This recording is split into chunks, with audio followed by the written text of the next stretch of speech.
Hello. Do you mind if I'm good. Can I cross my legs? They never let me cross my legs in content. You can cross your legs if you want to. If you haven't noticed, this is SirActionSlacks on Blue Moon. We're here with LiquidDota, and we're also here with Mr. and Mrs. Wong. How does that make you feel? A little uneasy? Uncomfortable. I feel.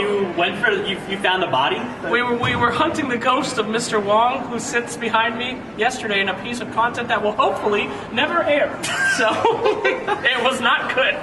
But we'll see. Was it like because you didn't find the ghost? No. Or just because it was just a disaster? I'm not going to say too much because they could still air it. Okay. And if they do air it, it was great. Great thinking, TJL. Wonderful piece. Good job. Excellent job. Thank you. All right, well,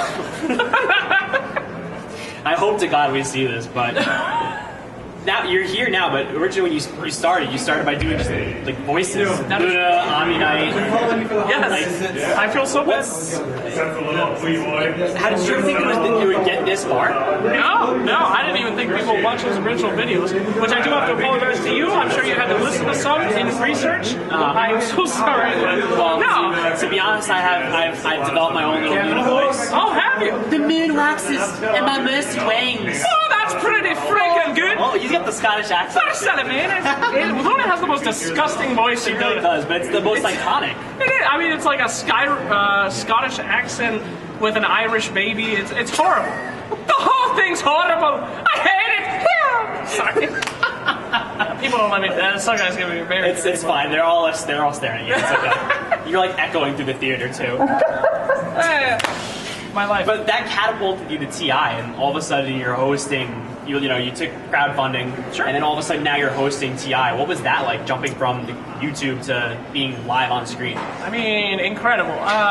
One thing that I say that a lot of people in the Dota community have is raw, natural talent, and you can see why they have made it to where they are. And I'm one that does not have any raw, natural talent. I'm just annoying. So, I don't know, it's a weird feeling to be someone who's very much was in the community, like, looked at these guys like idols, did all that stuff, and then now kind of, I always have this feeling like any day now, they're going to come out and be like, yo, there was a mistake. I don't know why you're here, so. I mean, they keep hiring you and bringing you back, so it can't be that bad, right? I guess that is true. That is true. But I don't know, man. It's a humbling feeling. It's a frightening feeling, but it's, I don't know if I'm proud of it. I guess it's a proud feeling. I've never felt pride before in my life, so well, I mean, guess that's it. Your family has to be pretty proud of you. All of a sudden, you're shooting up there. Did they actually understand what was going on?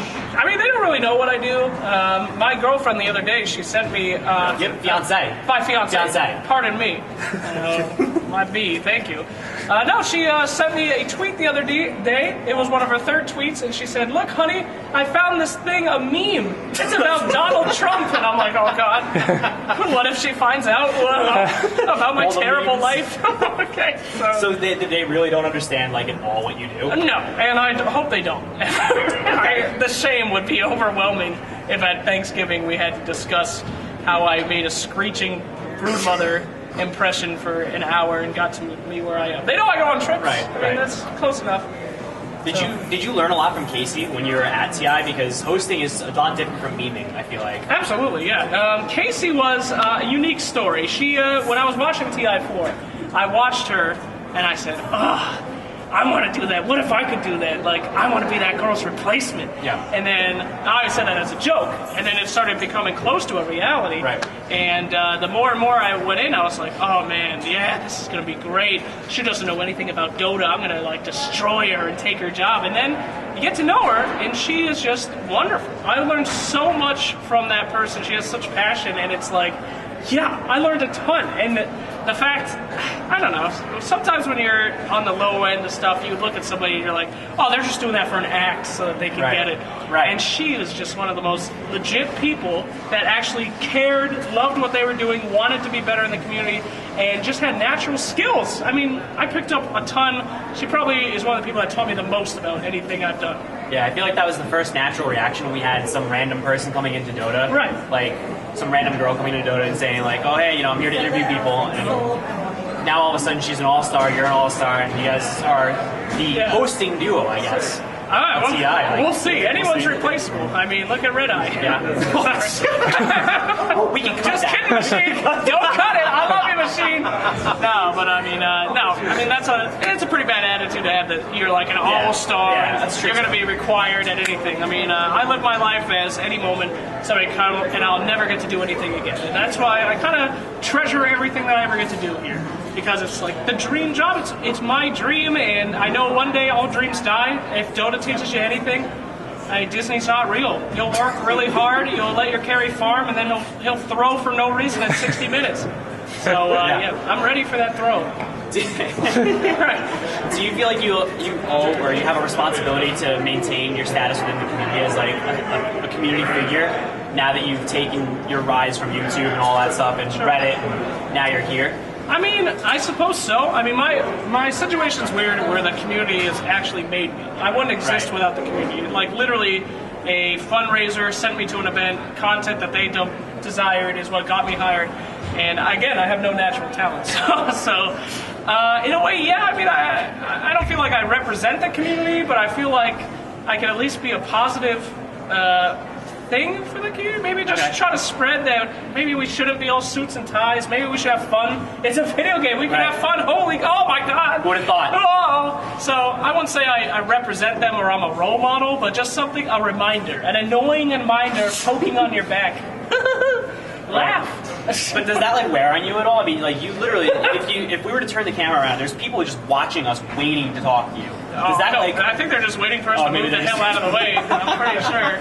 But like seriously, as soon as you said that, they're like, oh shit, they scattered. Get out! No. But like, there's even yesterday there were people that just crowded around you. Does it get like tiring? Hell no, that's my favorite part. Are you kidding me? Yeah. Oh God, it's like being able to hang out. Let me go on a tirade here. May I go on a tirade? I mean, people go to conventions and stuff because they want to be around people that have their shared interests. Dota 2, every event is like a Dota convention. I mean, it's just, you automatically know, as Dota players, who that other person is because you've experienced the hell that is Dota 2. Every single fan here, we've all been to the same war, okay? We all went to Vietnam together. We see each other, we're like, what's up, bro? Jungle Legions, am I right? Kill me. I mean, Dota players are just, we're all, masochist, horrible, pain-inflicting on ourselves people, and we all gel. I love it. I have never been a part of anything where I'm like, God, get these people away from me. It's just not my personality. It's invigorating. Yeah, no, that's great. I mean, you seem to do it well, and truthfully, it seems like it's like actually your personality. It's not that you're just like putting on an act like we talked about earlier. Yeah, that's so weird. A lot of people are like, oh, look at this guy. He broke his act. Yeah. What a good interview he got. He really found the real Slacks. I wish there was a real Slacks. I wish that I could turn off the cringe and be a normal human being and walk among the normies, but I can't. The only times that's ever happened was like when I'm super exhausted at events and I'm like falling asleep in the interview and I'm like, yes, life is so bleak and horrible. But no, and that's when they're like, oh, it's serious Slacks. Yeah, I mean, I've always been an annoying, high-pitched asshole, and that's like my life. I wish I could shut it off, but I can't. Does the travel wear on you at all? I know you mentioned you're exhausted during like interviews sometimes at the end of the day. Yeah. Travel is one thing. I mean, as you start to kind of have a life and a fiance now and all that, that's really the only thing that holds me back per se. But it's also the only thing that keeps me alive. Some people get so deep into their job, their work, that they forget anything else exists, and they can have really negative influence. I don't know if you caught the Red Eye interview. Sorry to bring you up again, buddy. Not that you're watching this. You don't give a shit about it. You retweeted my cap. Oh, God, no!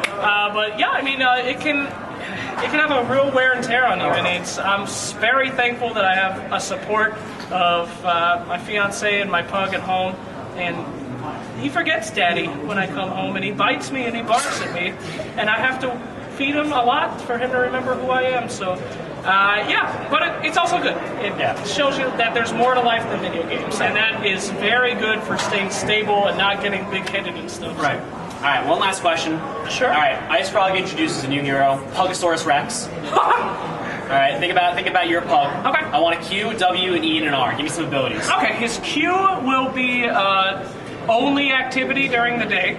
So it gives him a speed boost. His movement speed is 0.1, by the way. He walks slower than a walking courier. So he walks, and then if you press Q, he'll do like a Slardar dash. Okay. And then he'll just walk a lot slower. So the pug is also he takes 0 damage. That's W. No. Passive? Oh, no, just He has his okay. passive, yeah. His passive is he takes 0 magical or physical damage. He moves at 0.1 speed. that's his passive, is Okay. Unbreakable Pug. His other one will be, let's see, Snort will be his Okay. E. And when he snorts, all of the sound from the, all like TeamSpeak, it all shuts off. It is replaced by Pug snorting noises. Okay, all right. And then his ultimate is Nickel Butt. I don't know if you know about this, but Okay. pugs have a. This is actually disgusting. I'm sorry. It's okay. I own a dog, so I know exactly what you're about to say. Yeah, they have like a gland in their anal cavity. I'm their so booty. sorry, guys. That excretes liquid so that they can pass. I didn't think this through. And it smells like nickels, so I call it Nickel Butt. So the pug's ultimate is Nickel Butt, and everybody slip slides around the map as he ejects his anal fluid. I'm so sorry. Well, on that note, Slacks, I'm gonna let you get back to what you do best. Okay. And guys, SirActionSlacks Blue Moon with LiquidDota. I'll catch you guys later. Thank you so much.